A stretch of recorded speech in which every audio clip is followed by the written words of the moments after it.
Bom dia, bem-vindos a um novo episódio do Pulsar do Surf. Desta vez temos dois convidados que são muito especiais, a Yolanda Hopkins e Johhny. A Yolanda acabou de garantir a sua presença no Championship Tour de 2026, a primeira portuguesa a conseguir fazê-lo. Johhny também, indiretamente, como seu mentor. Vamos fazer este podcast em inglês porque, como o Johnny fala em inglês e eles falam inglês mais entre eles, apesar da Yolanda ser portuguesa, we decide to do it in English. Guys, thank you very much for joining Pulsar do Surf. How are you guys? How is it?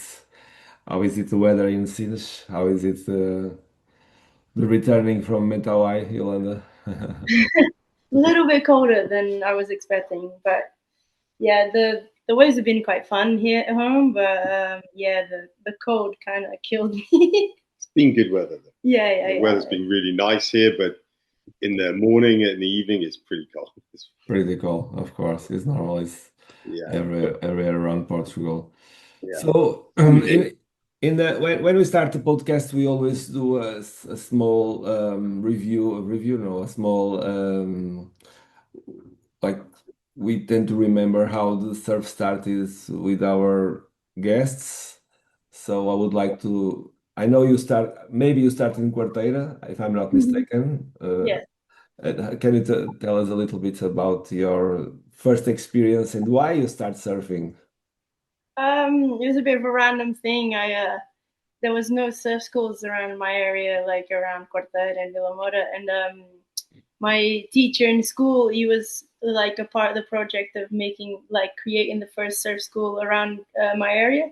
And at the time, I think I was playing football, swimming, and tennis. So he knew I was quite sporty, and I used to love the sea, and I was always really connected to the sea. So he asked me if I wanted to try for the first time. In the beginning, because I was very young, I was like 8 years old. They put me in a boogie board on the shore, Mhm. and I did that for like maybe 5 to 10 minutes, and I didn't like it. So Okay. I just left the boogie board at the beach, and I swam all the way to where the people were having the surf lesson, and I just asked to put me on a normal surfboard, and they pushed me, and I popped up the first time, and it was like fell in love straight away. I think Quarteira, there are waves in Quarteira.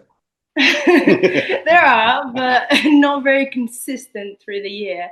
We normally get the south storms a lot. Okay. Yeah, we call it Levant. But yeah, and sometimes when the swell is quite big from the north or west, it wraps around and gets to where I'm from, but it's not that consistent. That's kind of why I moved here with John to Sins, because we have waves every day year round. Well, of course, in good ways. John, and how did you start surfing, John? Oh, pretty similar. I used to do loads of water sports, water skiing, sailing, canoeing, and stuff when I was really small. And my canoeing instructor, my whitewater canoeing instructor, was a woman, and she was also a teacher. But she used to go to Hawaii and surfing, and she brought back a board and left Mhm. it at my house when I don't know I was about 6 or 8 years old or something. And I remember it was just winter and had really bad like two-piece wetsuits, the really crappy old 3 mil two-piece wetsuits, and it was snowing, and I had to walk 5 kilometers up this massive hill and then climb down a cliff to where the beaches were near where I lived on the south coast of Cornwall at that time, and there was snow on the beach, and I had no idea how to do anything except I saw the Old Spice advert with Jerry Lopez one time, Oh, and okay. so I just was like just trying to catch the biggest wave I could and go straight in front of the white, and that was a pretty cold experience. But I started it in the same sort of thing. I just loved it. I fell in love, and I just kept trying and trying. And then we moved to the north coast near Newquay when I was like 2 years later or something, and then started surfing properly, and that was it. Just became a surfer and traveled a lot. You know, half my family's from Australia, so Okay, there okay. was a connection. And you compete already also? I mean, you also compete? Yeah. Then I started competing, and really difficult in the early '80s to get any sponsor, especially if you're from Europe. you know, in those times when I used to come on trips, I used to surf Hossega completely alone on a Sunday afternoon, or Wow. Super Tubes or Koshas, just completely alone. Mandaka, never used to see anybody. So of course, with no people, there was no sponsors. It was very difficult. Of course, of And course. Yeah. in the end, I kind of like, you know, I failed because of that. I was fit and I could surf okay, but I didn't really know what I was doing or how to get sponsors. There was no coaching, there was no guiding. So I used to try and help other people out with a little bit of coaching right back then in the 80s.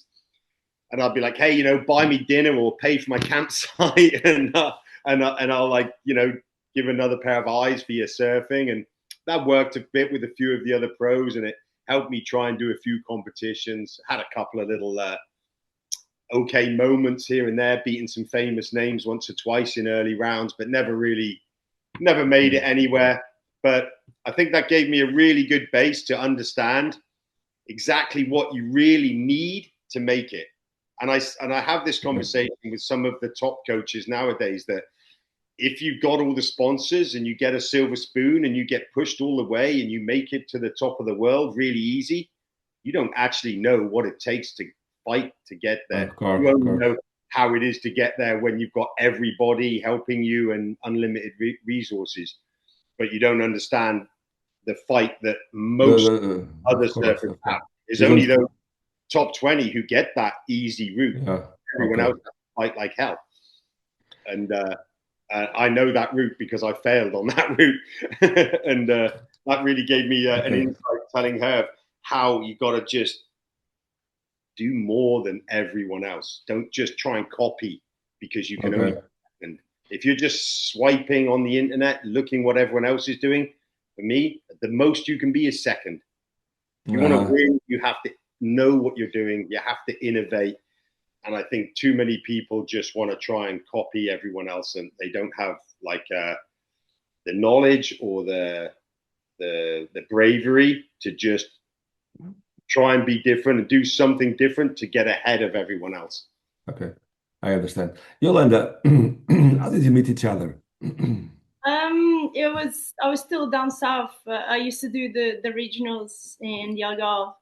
And at the time, he was actually coaching a kid from around Sins area. So they used to do the contest down south. Oh, well, yeah, but I met you when you only trained Tony.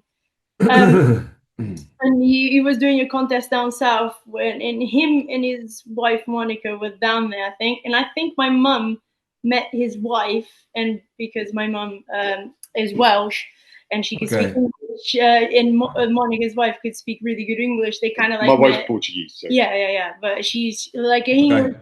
like perfect. It's the um, contrary. That is the contrary. Your yeah. papa is Portuguese and the mama and Johnny is the okay. Okay. yeah. So they met each other and started talking. At the time, John and his wife used to do something here in Sins in their surf camp, which was the summer camps, and they would just Okay. grab like all the kids from around this area and just like From everywhere, stay. from England, Australia. Yeah. They kind of came from all over.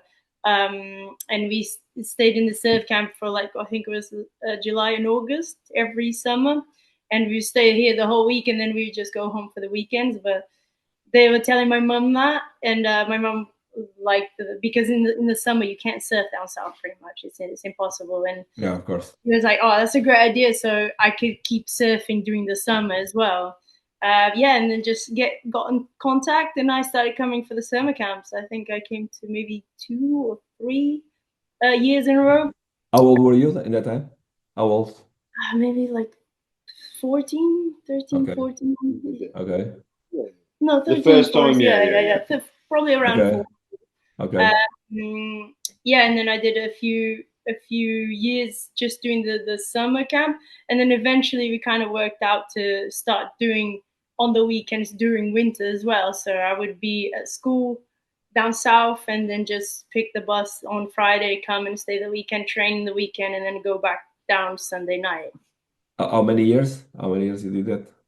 I think maybe That's about a two. year and a half for that. Yeah, Yeah. almost 2, and And then then I finished school. and then you was 18 and Yeah. you came full time. Until what? How old were you? Until 18? Until 17? Until 16 years old? I did that the school and coming on the bus. I Uh, did I was 18. As soon as I finished Okay. school, I came and lived here permanently. So you finish your high school and then you decided. I believe you start to compete earlier for sure. Yeah, yeah, Yeah. How old were you when you start to compete? 9. Ah, I started. okay. No, I started doing regionals when I was 9, Ah, okay. Okay. Okay. and Okay. then Okay. Okay. moving into nationals probably when I was about like 12 or 13, something like that. Okay. Because Okay. even in the summer camps when you first trained here, we didn't go to comps No, together. no, I no, just no. trained her, and then she went back to the south, and she had the coach From down down there, Okay. south. and they used to go to Okay. the competitions together. Okay. Okay. Okay. Okay. Okay. So early on you start to have that feeling that you really like also to compete, not only surfing, but you Yeah, also yeah. like. Almost straight away. I was always very competitive with Okay. everything. Okay. That was Okay. the Okay. main reason to train with me because you weren't getting as successful as you wanted. Yeah, yeah, yeah, yeah. Oh, really? You want why you I was didn't? I was competing from down south, like with coaches and stuff, but I wasn't. I didn't feel like I felt like I was evolving a lot during the summer when when he was coaching me, and then Okay. like I wouldn't really evolve that much either because the waves weren't consistent, or maybe like just the way they were explaining things to me just didn't make. Okay. It would just Okay. and during the summer I would improve really fast, and I Okay. didn't see Okay. that improvement through the year. Okay. Yeah, the empathy and the communication between the Yeah, coach and the is we can everybody can see that you guys are like nail and meat. Yeah, like Yeah. I can see. It's easy to see. So, and then you start to have the goal of having an international career. When you really realize that, or since were really young, you already have that goal in your mind. yeah. I When yeah. you wanted to come here full time. Yeah, he asked me I have what like was a my little goal. test, when if an athlete really like wants to compete seriously, it's just a simple. It's not really a test. It's a simple thing. I just always have that question, like what do you want to get from this? Okay, And because we have the camp, and I don't do the coaching to make my money because I have money for somewhere else. of I course. can be like a little bit rougher with my students than other coaches. I don't depend on them. Okay, If okay, they sure, don't want sure, to sure. listen, I can just say, "Hey, Very go home. important. Do Very, whatever." very important. Of course. I don't need that. So the first question I have for her is, "What do you want from your surfing career?" And always for me, it's not worth my time unless the first response is, "I want to be world champion." Okay. If they don't Fair respond that enough. first time, I'm not going to spend all my time and effort training someone to try and be second or to make a quarter final or Okay. to. Okay. You have to Yeah. have stages. You're not going to be world champ immediately. Obviously, Okay. there's stages through. But if the ultimate goal isn't to be world champion, then what are you even doing? Yeah, of course, of You course, don't of start course, of being a course. boxer just to be like, oh, I just want to be third in my region. You start because you want to beat Mike Tyson or something. You don't. You have to. You want to be the best in the world. You know. Yeah, of course, of course, of Why, course. why train?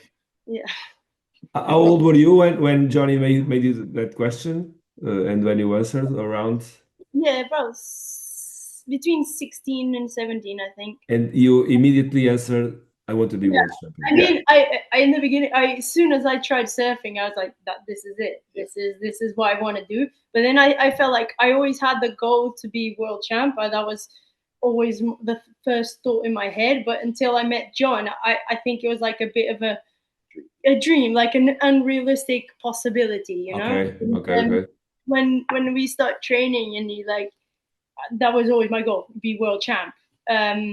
But we started training, and I saw the results, and I saw my potential. evolution.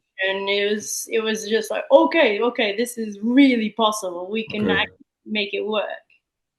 I remember the first time I saw you surfing, it was in Figueira da Foz in a Liga Maior. I'm not sure which year, but I remember I saw like a silhouette. It was the end of the day, and some person. I didn't know if it was a boy or a girl. Okay, because it was the surf. It was really fast, and it was. Yeah, Yeah. I, yeah. I remember that. When was that in Figueira da Foz? Maybe, maybe. 17, 17, 18 maybe. 18, maybe. Yeah, I don't know. Yeah, Yeah, yeah, yeah. probably, yeah, between 17 and 18. Yeah, because Okay. I was national champion 19. 19. So Yeah, 19. You were national champion, exactly. I think it was in that time, 17, 18, exactly. or 19. One of those. yeah, those three. Those three. Before the COVID, I think. yeah, yeah, yeah. One of those 100%. years. One of those years was tiny. Yeah, So I don't remember which but there one. was 2 years 2 years that was were good really surf. Yeah. like Okay, solid. okay. And then when you were national champion, and then after that, you already before for sure you have that, like you told us, you have the goal, and you completely focus on the international career, right? So you decide, okay, now it's just QSs, challenger, At the time, it was the world QSs. You didn't have the regionals, and exactly.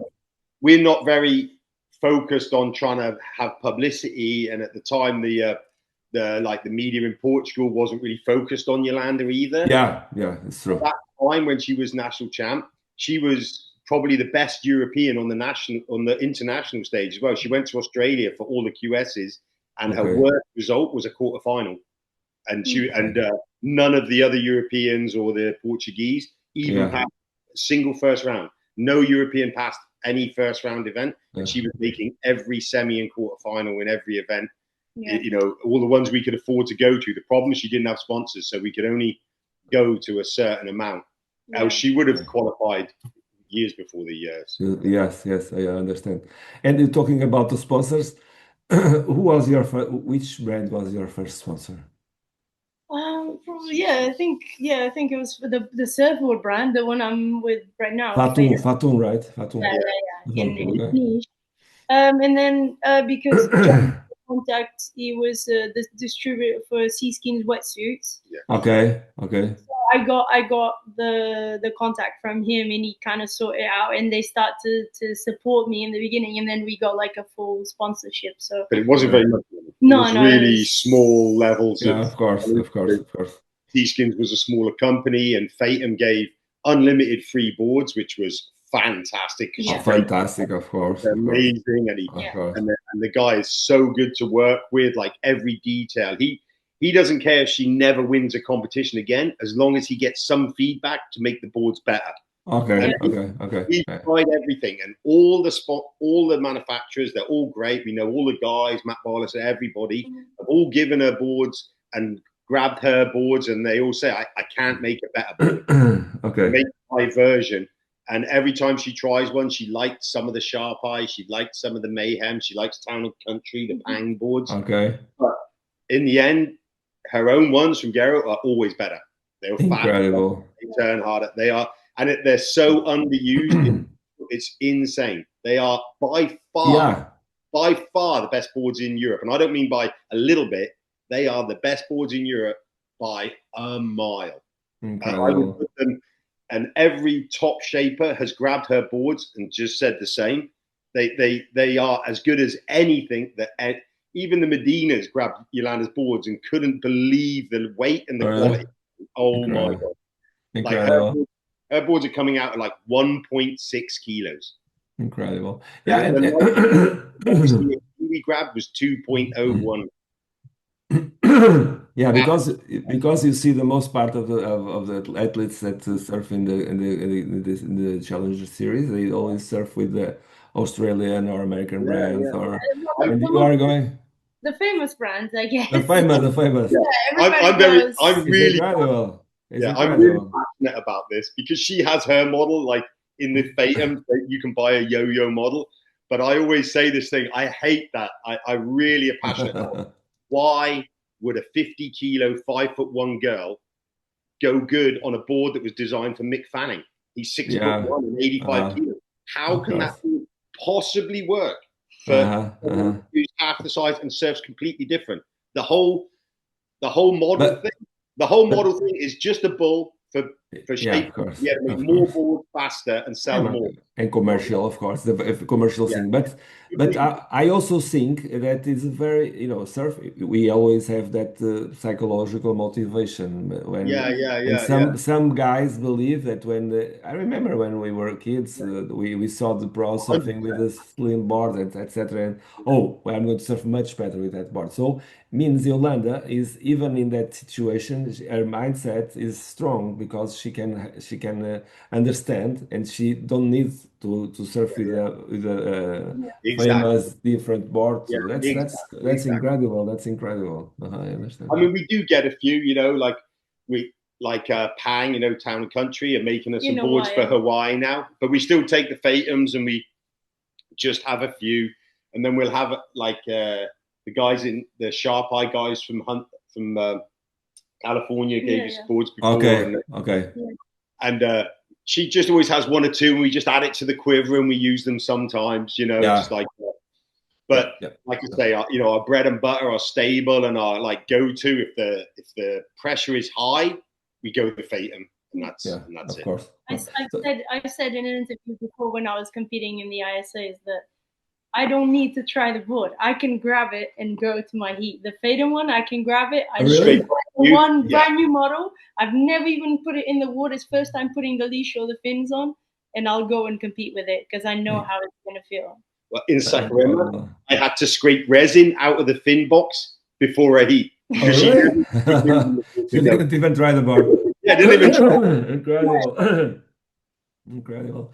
You talk you talk a very important word. How I yeah how I'm very curious. How is your experience in Hawaii? You already have some experience there. Yeah, I What you feel? Because I only was once in Hawaii, and when I arrived there, it was like maybe 20 years ago. I stay. Wow, this is a completely different scenario, right? Or what do you yeah, I, feel? I absolutely love it. I love the whole thing, the whole concept of Hawaii. It's just like it's open ocean wave is very powerful. I love the people as well. I feel very comfortable and. Everybody used to advise me before I go to Hawaii. It's like, oh, it's a way more powerful wave and stuff. But I mean, It was perfect. it suits my surfing straight away. I mean, Uh-huh. I just soon as there's like any hollow section barreling on the reef, anything like that, I just love. And I think as soon as I got there, I got really like a really good connection with the ocean. Okay, And I okay. met some people from there, which made me feel even more comfortable to go surf like other ways. Like the first year, I think first or second year I was there, I was like surfing pipe most of the time and just like spending loads of time with the people there as well. It's my favorite wave. I love it. Really? Yeah. Wow, incredible. And we don't just actually just stay on the North Shore. We actually travel all the way around. We go to the West West side. Coast. Okay, Met okay. loads of people from there. Super nice people. We surf some waves on the East as Although well. everybody says they're really bad gangsters, but we get Okay, but you. we're pretty good friends with all of them. So Yeah. it's like we love it. It's just and she just we entered Hawaii in the right way. Like you said, I'd been there like years before, and it was pretty tough to get waves and really difficult. But kind of with the experience, when I went back with Yolanda, I knew how to approach it and get in, and then we Okay, get lots of good friends at Pipe to make sure she can get waves at Pipe and stuff. We got good friends on the West Coast so she can get waves in Makaha and things, and okay. just surfs well and with respect. We give the respect, and then when she actually gets the opportunity, she charges and she surfs properly. So they're not Exactly. giving it away. She gets her share of waves at Pipe. We don't. And it's her favorite wave. I think her first ever wave at Pipe was like a proper big, like no grab, stand up, backside bow. And this was Really? before, yeah, and Wow. this was before all the girls had done, Caitlin and everyone had ever even gone there and done their thing. Like she was there. Okay, Yeah, I didn't see any other girl surf like only her. And it okay. was big days. When was it? Sorry, when was it? That experience? Was it just the year before your dad died? So 2019, 2020? something like 2019. 2019. No, 2019, I think. 19, No, no, I 19. didn't before. Okay, okay, okay, I okay, think okay. Yeah, 2019. that was her So, I first think it time. was the first year the girls, there was the final, the girls started the contest on the CT in Honolulu Bay, and there was okay. that attack, and I think they went to Pipe, and it was only, I think it was the next year. was it the next year? Yeah, that was the year after. Maybe, I don't know. But Okay. it was definitely, But it was before the girls competed at Pipe, for sure. yeah, okay. Yeah. I'm thinking the next year then. Yeah. But it's still like I think it was the finals Well, between Carissa in Tyler Wright, and you could see it was like a new thing. Even Carissa, which I love, it looked like they weren't very comfortable and they weren't surfing that wave that often. Yeah. It was the first time that the Yeah. girls And started then to we were go like, to. oh, look, if we get there, we can win that easy. So, but What board did you use there? What size and I, what? using a 5'6" or a 5'7" that yeah, day. so that day something like that. That, And then that I is think the that is max big for you. What is your five board five, size? 5'5". Normally Okay, 5'5". okay, so just a little bit a bigger. little Not step so. up. I think the max I Oh. took was like a 5'9" or yeah 5'9". Yeah, we had you had 6'4" for sunset and stuff, Yeah. But pipe, I'm talking but about pipe, pipe. yeah, 5'9" was the biggest you Maybe used. 5'11", but that was in like maybe the second week Yeah. or something. Okay. She kind of like last year she went out at sunset and it was huge, closing out the West Bowl, big closeout sets, all the guys out there on 8-footers and 9-footers. She went out on the 6'4". She thought it was too big, came back in and took a 5'8". And all That's incredible. the guys like nuts, and she just preferred to take off under the lip. And How do Yeah. you deal with that, with the fear? Because I stay terrified if if I think I have to go. I think I Well, lie before I get inside. when you've got lungs like Yolanda, when you can run 10Ks every morning and Yes. do Yeah. 2,000 burpees, you're okay. yeah, it's just Wow. it's also the fear. I think even if I had any time, it just gets like cut off by the chance of having the wave of my life. I just like completely Okay. cut that off. Yeah, okay. Like you're taking off. I was like, oh my god, that's a very steep drop. And there's like, but imagine if I came out the barrel. Okay. The Always excitement, the positive side of Yeah, everything. yeah, like Of course. yeah, The exciting side of the situation. yeah, Okay. you for the same. yeah, Just she liked it so much that anything bad that happens is worth. yeah. Yolanda, you think that because you are almost English speaker, is help you all your career until now to get where you are because of the I mean, communication with everyone the else? the English That's okay. actually got better through the years. When Yeah, I came to Okay, school with John, yeah, I didn't my English wasn't fluent yeah. at all. Yeah, she wasn't fluent. I had just okay, oh, really? the other Portuguese boys that I trained could speak better English than Yeah, she yeah, did. yeah. Okay, oh, really? Oh, She, really? she didn't even speak English hardly No. when I met her. Because It was really bad. my mom was already living in Portugal. I mean, I knew the basics of English, and I wasn't like Yeah, of course. mega scared of But your speaking it. family never spoke it. Yeah, my Yeah, whole family always spoke in home, you don't never speak Portuguese. English. You only Portuguese. speak Yeah, Portuguese, really? Oh, yeah, okay. So dad, her sister, and all the grandparents, all the family is Okay. all yeah, from the Alentejos. There was Okay. only her mum, but her mum moved to Portugal when she was really young. So her mum Okay. spoke Portuguese as well. So their household was just Okay. Portuguese. yeah, Yeah, yeah, yeah. yeah. And maybe when I Okay. was young, my mom used to do some stuff with me in English, but most of the Portuguese was the first language in our household. Yeah. And when she was 17 and come here, her English was so bad. Most normal Portuguese people already speak better English than she did. You feel proud of being the first Portuguese girl of achieving the WCT? Oh man, of course, it's like such an honor. We kind of used to say this a while back. I mean, but it was just actually achieving it is like such a it's like a step in history. It's just so Yeah. important, and I'm so happy that we managed to do that. And it's like the thing you break these barriers. It's like qualifying for the first Olympics. You break these barriers. Yeah, It it's true. makes possible, like for actual younger people or other people, like dream that okay, yeah, no, that's a career. I can follow that. I can do the exact same thing. If it hasn't been achieved, no one's got like a clear vision of how that can, Yeah, you know. can be possible. Yeah, it's true. It's Yeah, true. yeah, yeah. So Yeah. like imagine when I started, there wasn't not much representation of Portuguese women. There was a few in the, Yeah. but like even older generation than I can remember, kind of thing. You know, like there was a massive gap between the older generation and my Yeah, generation. it's true. Yeah, it's true. And when I started, all I had was international kind of role models. I had some Portuguese, but like actually to make it, it was literally I had to imagine how it would be because no one had done that before. Yeah. You have a role model, international role model? I Some? I, I love Carissimo. I have a couple, but like surf wise, I love Carissimo. She was like the standard. That's what I wanted to surf like.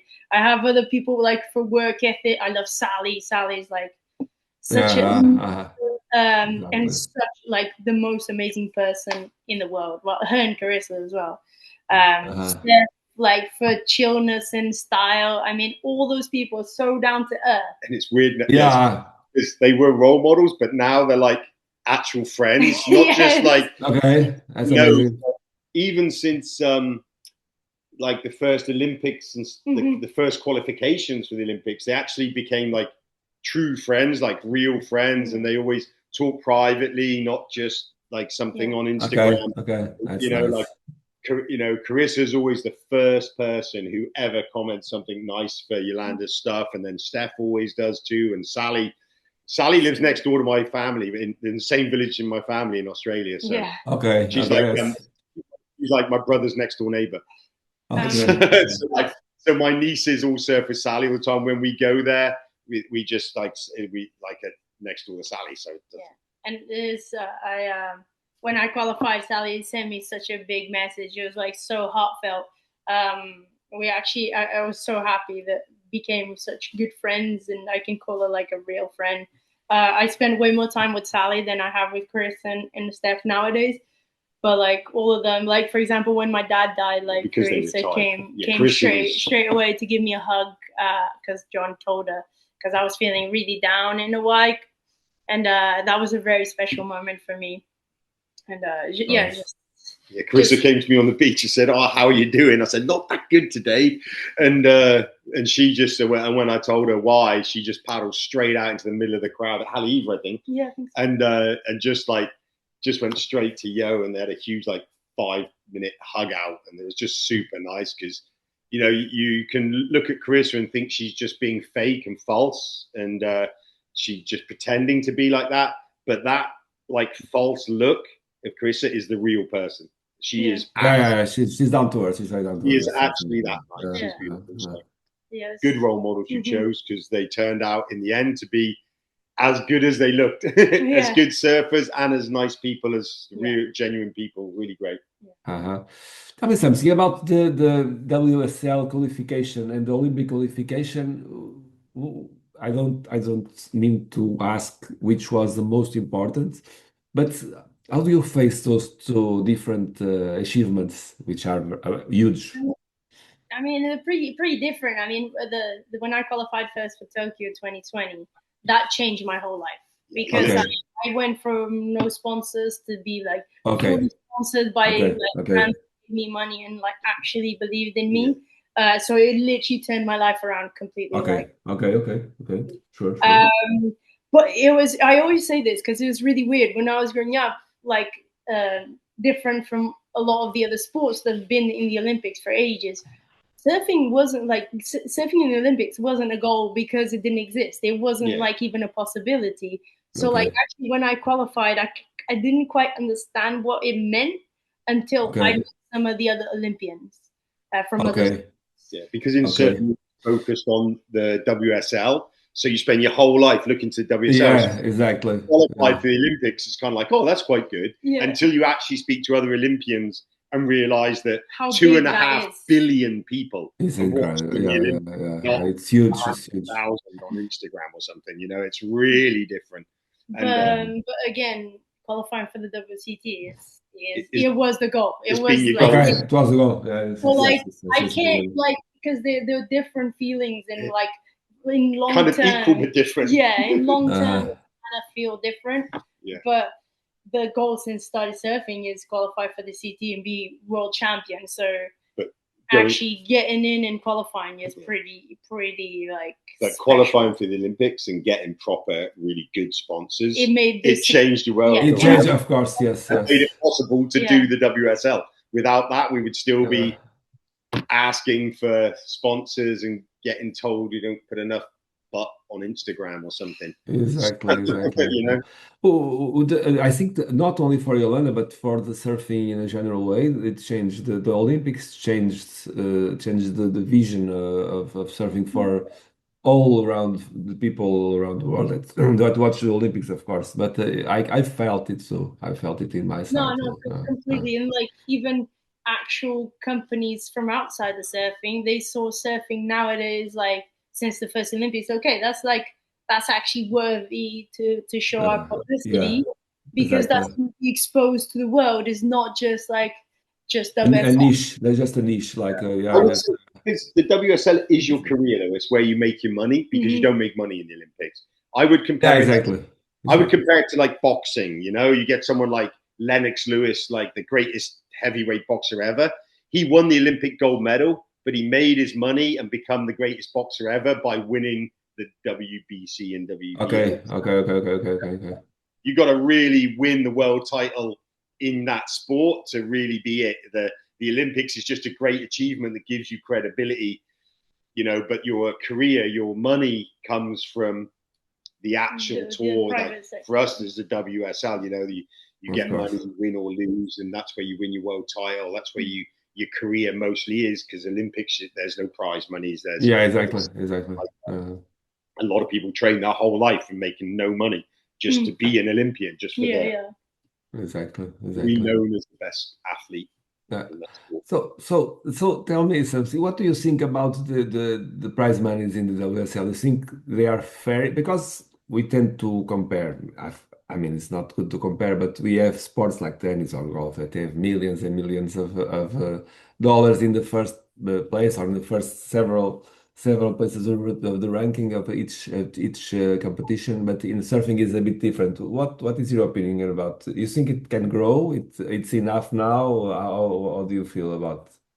I mean, it's pretty hard. I don't think it's enough because we travel so much and it's so expensive. I mean, it's not the most expensive sport, but it's pretty damn expensive. I mean, for example, the challenges. You're only using your money. You're not actually making any money until you go to the finals. Like until then, you're not really making any money. Exactly. You're kind of just covering your expenses, or most of the time, not even. You're actually taking money out of your pocket. Even you with like semis, two finals, and quarterfinals, barely just like even now.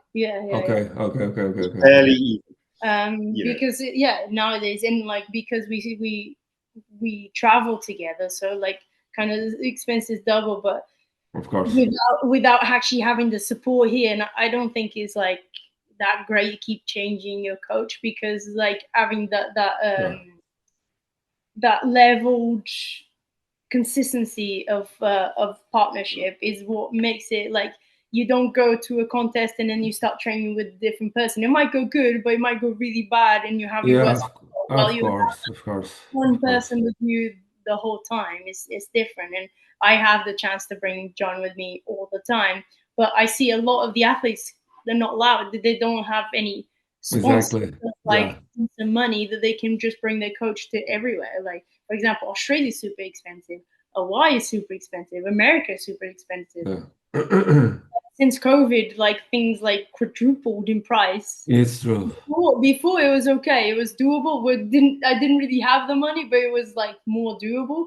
But I Okay. remember having a flight to Australia from Lisbon, and it was like, I don't know, maybe 500 euros for one person, maybe going and coming back. I don't exactly remember. It was returned. And then after COVID, it was like 2.5 grand. I was like, oh, okay, this is a bit different. Yeah.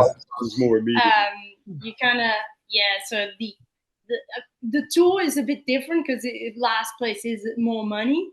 I don't think the money like between men and women is still fair, because there's more men than women. So I still think unless they level the playing field and make the same amount of women, the same amount of men, I think the money should go a little bit more towards the men, because men have to do more rounds. There's women, so the woman has one less chance of losing than men, because they have one more round, I think, or two more rounds than women. Yes. So like we kind of wanted to level it up and do the same, like for both female and male. But then now it's kind of like it's more towards the women than the men. But now they're trying to level it out with this new CEO. more women.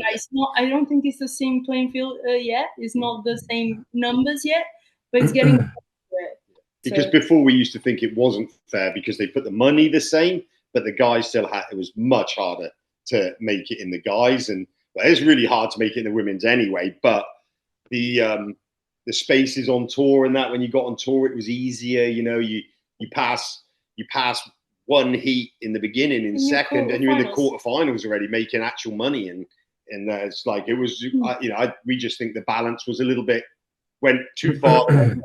You know, it's all about like equal money, but just do equal slots. Same money. Of course. Same amount of slots, same amount of heat. Whatever. Then it's good. That that's fine. Don't want any favors. Don't want it to be unfair, but also we don't want any extra. Don't want any favors. Which needs to be the same. And but still need more money on tour. Yeah, other sports. I think.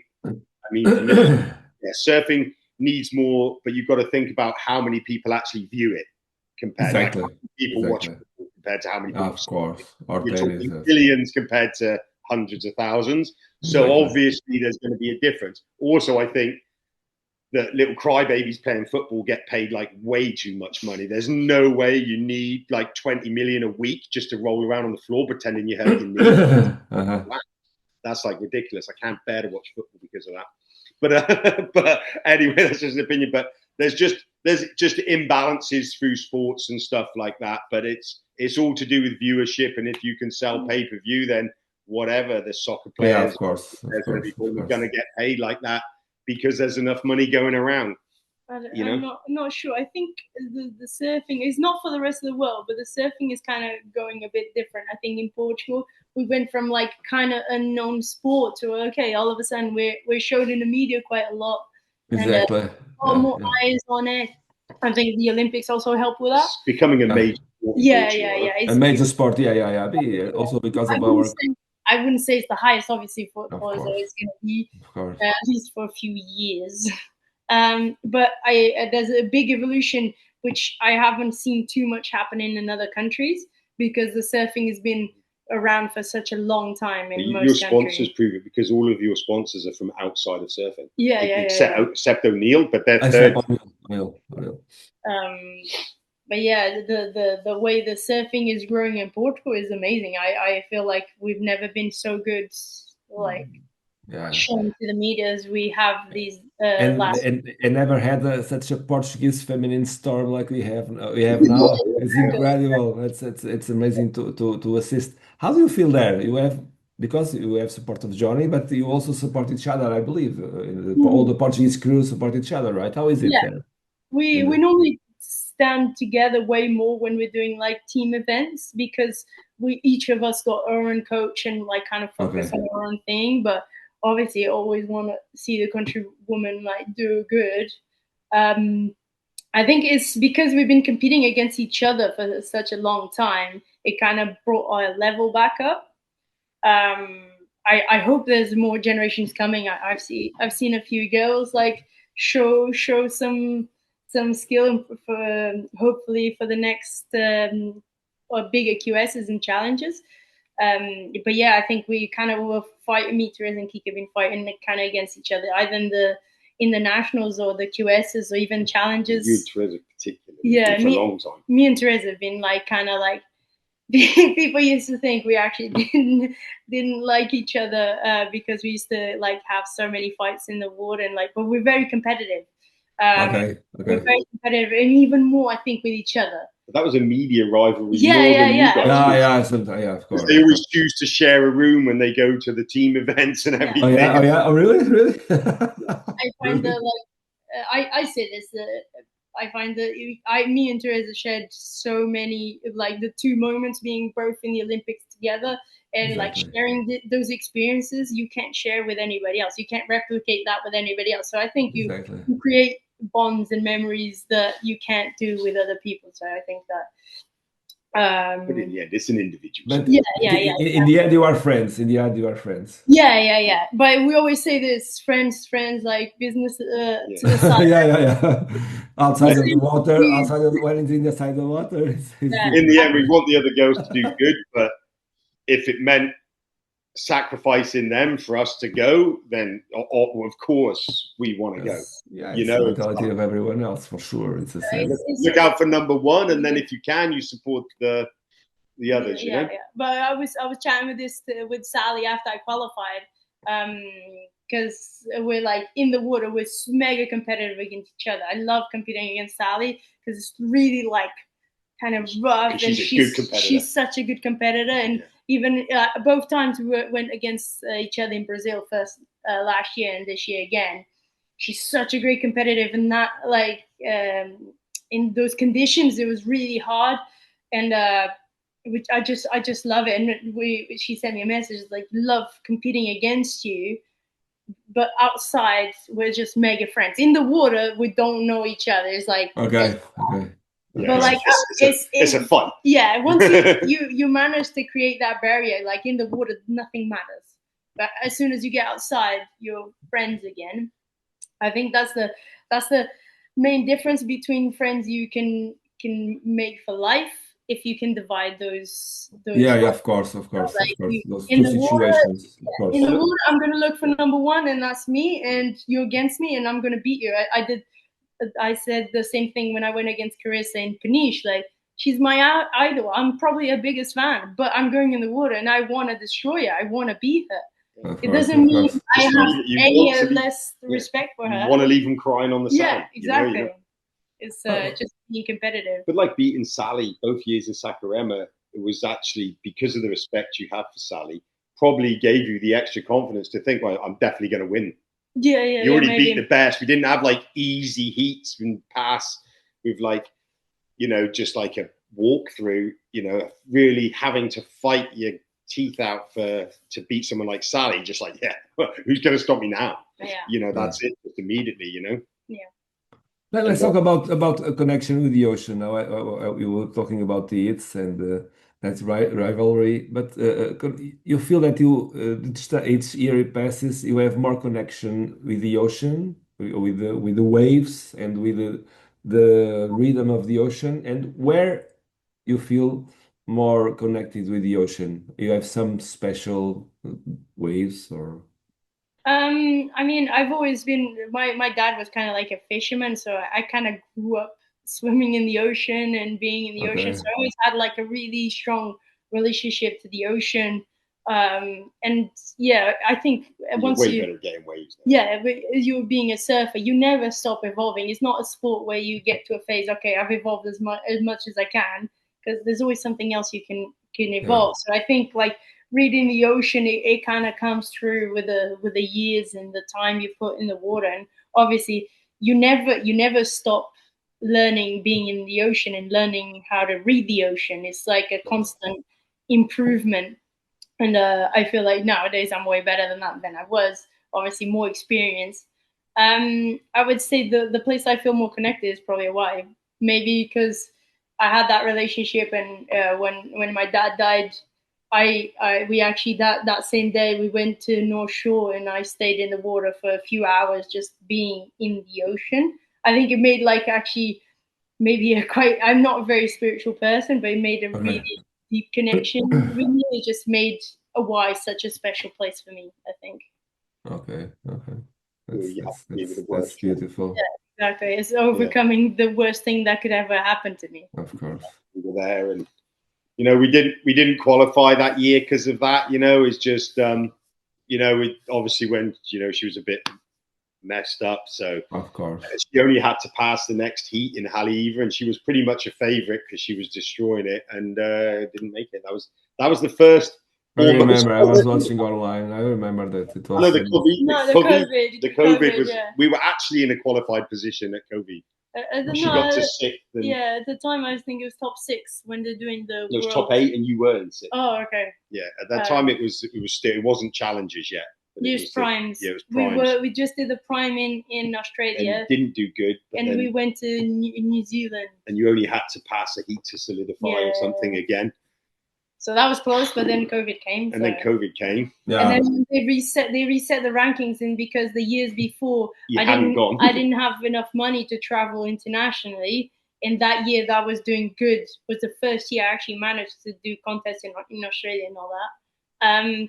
They used half of that ranking and half of the ranking from the year before. And obviously the year before I had only the European contests, and that was way lower points. So I think I was like, maybe 100th or 120th, even though I did really good in the European contest. It was only like they had 1,000 and two, maybe 3,000.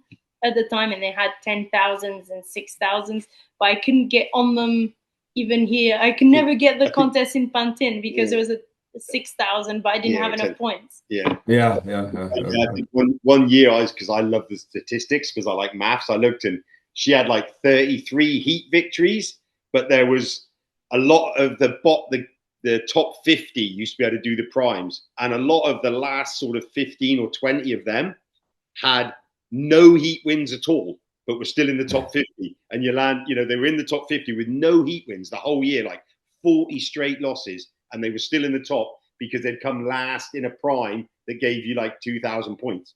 And she had like won comps and just only got 1,000. So you still could never get in the top 50. It was so broken, the old system. Yeah. It was, you could buy your way on tour before, was pretty much was how it was. I understand. I can see that you are the guy of the mathematics. Yolanda, you think about every time. You don't have to think about it, right? When we were about to qualify, he was like, he's doing all the math and stuff, and I was like, just don't tell me. I don't care. It's the same way I qualified for the Olympics both times. I just don't like people to tell me. I keep focusing. I want to win. That's the main goal. Of course. If I qualify halfway through it, I was like, of course. That can create anxiety too if you think too much about it. I believe so. So it's like, okay. This one, she needs to lose, and I need to win this one, and then the other one. Yeah. What for? I love all that crap because my brain's just going at 100 miles an hour all the time. So I like it. Oh yeah, and if they do this, and I like that. Just it's fun for me, but it's really hard for me to not talk about it to her because I just want her to think, just beat everyone, just smash everything all the time. We're pretty simple in our plans. It's not like rocket science or something. I like thinking about that math stuff, and people quite often, especially here on the CT, people talking about, it's like a chess match. There's an almost infinite amount of combinations in chess. There's almost like it's more than a Googleplex. It's literally infinite amount of combinations. There's like 3 ways to surf a heat. It's not chess.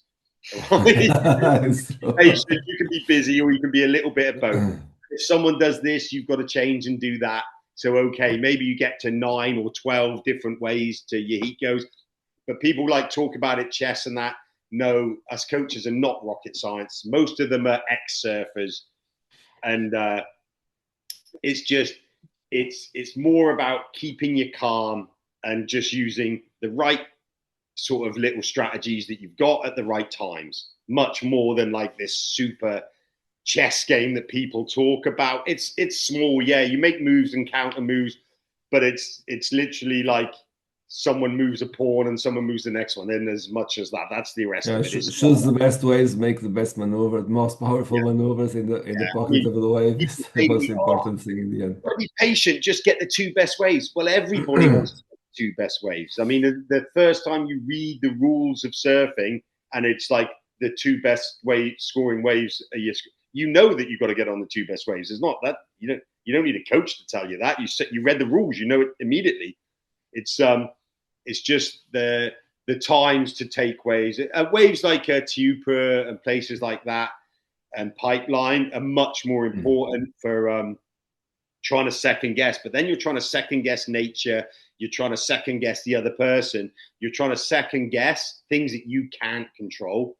And that for me is a really dangerous place to go. Of course, it's really dangerous to try and think that. I mean, I watched the Colapintos back to back lose against Johhny and Margaret River this year without a backup wave because they were just being patient for this amazing wave.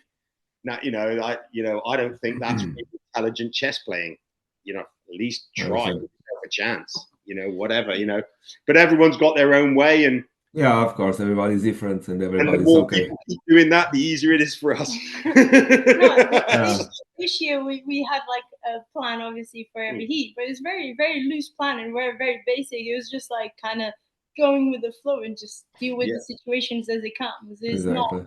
I mean, in the end, not like chess, like Johhny said.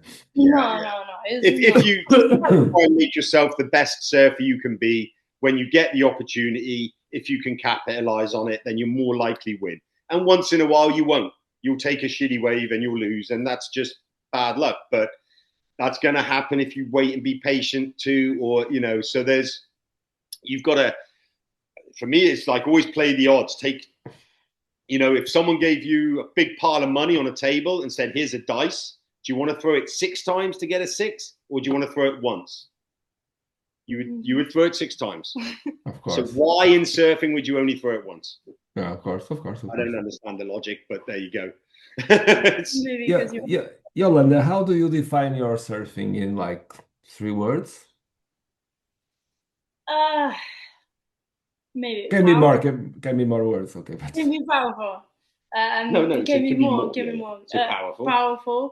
Um, Aggressive, and I guess most of the time no fear.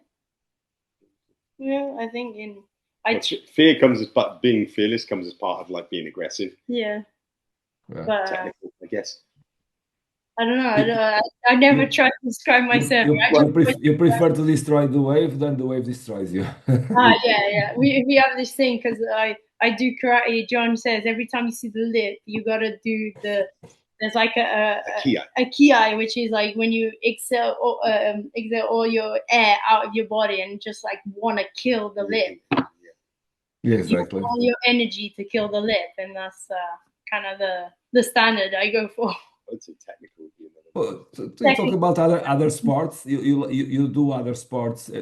You have some favorite sports besides surfing, or like that you like to watch or you like to practice? I always used to love football. I grew up with football, and I always say if I wasn't a surfer. Uh-oh, Johhny. Uh-oh. Johhny I don't like it. But it's cool because that's what makes just different people is different things. I'm not a fan of football. I come from Cornwall, and if you're going to play a ball sport there, it's rugby. But Yolanda loves football. She's really good at football. Like really I good. mean, Yeah. I not like amazing, but I'm decent enough to Okay. You can be on a team for sure. maybe play Football more. Tennis. swimming, tennis. I like some skateboard as well. The swimming's good. Yeah, Swimming's good. I'm pretty decent at swimming The too. only trouble You like swimming crawl or all the styles? Like I like crawl and I love butterfly. she's so good at butterfly. okay. Oh, really? Really? Yeah. When we do the swim trainings, because we got a dam here, I used to train the other boys, and they were like bigger guys, full 6-pack, yeah, really muscly.